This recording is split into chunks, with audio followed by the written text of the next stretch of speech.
అదే RTV app వార్తల్ని క్షణాల్లో చదివే అవకాశం ఉంటుంది. ఒక న్యూస్ పేపర్, ఒక టెలివిజన్ ఛానల్ మీ చేతుల్లో ఎప్పుడూ ఉంటాయి. రాష్ట్రంలో కూటమి ప్రభుత్వం అధికారంలోకి వచ్చిన తర్వాత మేము కరెంటు ఛార్జీలు కానీ, ట్రూఅప్ ఛార్జీలు, ఇంధన సర్దుబాటు ఛార్జీలు అనేక రకాల పేర్లతో అదనపు భారాలు మోపము అని గతంలో వాగ్దానం చేశారు. చంద్రబాబు నాయుడు గారు, పవన్ కళ్యాణ్, లోకేష్ వీళ్ళందరూ కూడా అనేక మీటింగుల్లో, అనేక పాదయాత్రల్లో చేశారు. మేము ఒకటే అడుగుతున్నాం, స్మార్ట్ మీటర్లు బిగిస్తే పగలగొట్టండి అని చెప్పి నారా లోకేష్ గారు నేరుగా ఆ రోజు ప్రకటన చేశారు. ఈరోజు అధికారంలోకి రాకముందు ఒక మాట, అధికారంలోకి వచ్చిన తర్వాత ఒక మాట అన్న తీరుగా పరిపాలన కొనసాగిస్తున్నారు. ఇది ఎంత మేరకు సరైంది అని చెప్పి సిపిఎం పార్టీగా మేము ప్రశ్నిస్తున్నాం. ఈరోజు ఫిబ్రవరి నెలలో నెల్లూరు సిటీలోని 53వ డివిజన్లో 3983 సర్వీస్ నెంబర్ కలిగినటువంటి కరెంటు బిల్లు ఒక్కసారి చూస్తే 53 యూనిట్లు ఉన్నటువంటి ఈ యొక్క 53 యూనిట్లు వాడారు. అసలు కరెంటు బిల్లు 126 రూపాయలు, ట్రూఅప్ ఛార్జీలు వచ్చి 200 రూపాయలు, ఇంధన సర్దుబాటు ఛార్జీలు 270 రూపాయలు, మొత్తం కరెంటు బిల్లు 687 రూపాయలు 53 యూనిట్లకి. అంటే ఒక యూనిట్కి 13 రూపాయల నుంచి 14 రూపాయలు ఒక యూనిట్ ధర. ప్రపంచంలో ఈ భూమి మీద ఎక్కడా కూడా ఒక యూనిట్కి 14 రూపాయలు ఉన్న పరిస్థితి లేదు, ఒక ఆంధ్రప్రదేశ్లో తప్ప. ఒక ఆంధ్రప్రదేశ్లోనే ఒక యూనిట్కి 14 రూపాయలు, 15 రూపాయలు అనేవి విధించడం, ఇది ఎంత మేరకు సబబు? గత సంవత్సరం 2 సంవత్సరాలు కట్టినటువంటి కరెంటు బిల్లుకి, 2 సంవత్సరాలు కట్టినటువంటి కరెంటు బిల్లుకి ఈ నెలలో విధిస్తున్నారు. 3 సంవత్సరాల క్రితం కట్టిన కరెంటు బిల్లుకి ఈ నెలలో విధిస్తున్నారు. ఇది సరైంది కాదు. అదనపు భారాలు అనేవి ప్రభుత్వమే భరించాలా. మీరు గతంలో ఏదైతే చెప్పారో స్మార్ట్ మీటర్లు విధించేటటువంటి చర్యలు ఆపాలి, మేము అడ్డుకుంటాం, ప్రజలతో కలిసి అడ్డుకుంటాం. మీరే చెప్పారు పగలగొట్టమని. మీ మాట ప్రకారమే ఖచ్చితంగా ప్రజలతో కలిసి స్మార్ట్ మీటర్లు బిగిస్తే ఒప్పుకునే సమస్య లేదు.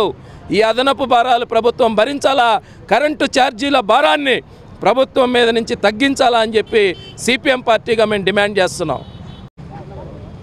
రాష్ట్ర ప్రభుత్వం ప్రతిపక్షంలో ఉన్నప్పుడు ఒక మాట, ఈరోజు ఒక మాట చెప్తుంది. గతంలో వైఎస్ఆర్సీపీ సెకీ ఒప్పందంలో 1750 కోట్ల రూపాయలు ఒప్పందం కుదుర్చుకుంది. ఇది లంచాలిచ్చి కుదుర్చుకున్న ఒప్పందం అనేటువంటిది అమెరికాలో కేసు ఆదాని మీద వేస్తే ఈరోజు కూడా ఈ ప్రభుత్వం దాని మీద ఎలాంటి చర్యలు లేవు. ఓ పక్క ఆ రోజు ఉండేటువంటి ప్రతిపక్షంలో ఉండేటువంటి తెలుగుదేశం ప్రభుత్వం అనేక రకాలుగా వైఎస్ఆర్సీపీ ప్రజల మీద విద్యుత్ బిల్లుల మీద భారాలు వేస్తుంది. ఇంధన ఛార్జీల పేరుతో, సర్ఛార్జీల పేరుతో. అదేవిధంగా ఇలాంటి ఛార్జీలు వేయటం సరైనటువంటిది కాదు. స్మార్ట్ మీటర్లు కూడా పెట్టడం సరైనటువంటిది కాదు. మన జిల్లాలో ఉండేటువంటి చంద్రమోహన్ రెడ్డి కూడా కోర్టుకు పోయాడు ఆ రోజు. ఓ పక్క లోకేష్ గారు దాన్ని వ్యతిరేకిస్తూ ఆ రోజు మాట్లాడారు. ఈరోజు అధికారంలోకి వచ్చినాక వీళ్ళు కూడా అదే పరిస్థితిలో ఉన్నారు. ఇంకా 40 పైసలు అదనంగా వేస్తున్నారు. మేము కరెంట్ ఛార్జీలు పెంచడం లేదు అని చెప్తూ ఉన్నారు, కానీ ఈరోజు అదనపు ఛార్జీలు పెంచుతూ అసెంబ్లీలో కూడా మేము పెంచలేదనేటువంటి అబద్ధాలు చెప్పారు.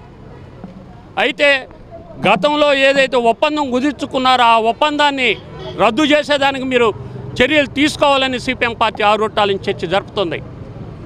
అయితే ఈ ప్రభుత్వం వైఎస్ఆర్సీపీ, టీడీపీ ఈ 2 కూటమి ప్రభుత్వం కూడా ఆదానికి దాసోహమయ్యి, ఆదానికి కాళ్ళకు మొక్కుతూ ఈరోజు దాన్ని రద్దు చేయకుండా ప్రజల మీద భారాలు వేస్తున్నారు. ఈ భారాలు, అదనపు భారాలన్నీ ఈ రాష్ట్ర ప్రభుత్వమే భరాయించాలి. అట్లా భరాయించిన సందర్భంలో ఇది రాష్ట్ర వ్యాప్త ఉద్యమంగా నిర్వహించి ఈ ప్రభుత్వాన్ని మెడలు ఉంచేదానికి మేము ప్రయత్నం చేస్తామని ఈ సందర్భంగా సిపిఎం పార్టీకి మేము డిమాండ్ చేస్తున్నాం. గతంలో ఏదైతే ఈ ప్రభుత్వం మనం చూసాం, ఉమ్మడి రాష్ట్రంలో ఉన్నప్పుడు విద్యుత్ బిల్లులు పెంచినప్పుడు పెద్ద ఎత్తున పోరాటం జరిగిన సందర్భంలో మొత్తం ప్రపంచవ్యాప్తంగా తెలిసింది. అందువల్ల ఆ ప్రభుత్వం ఆ రోజు ఎన్నికలు ఓడిపోవటం జరిగింది. ఇప్పుడు కూడా ఈ ప్రభుత్వం ఆలోచించకపోతే రాబో కాలంలో ప్రజలు బుద్ధి చెప్తారని ఈ సందర్భంగా తెలియజేస్తున్నాం. మరిన్ని వీడియోస్ కోసం ఛానల్ ని సబ్స్క్రైబ్ చేయండి, లేటెస్ట్ అప్డేట్స్ కోసం వాట్సాప్ ఛానల్ ని ఫాలో చేయండి, అండ్ లింక్ డిస్క్రిప్షన్ లో ఉంది.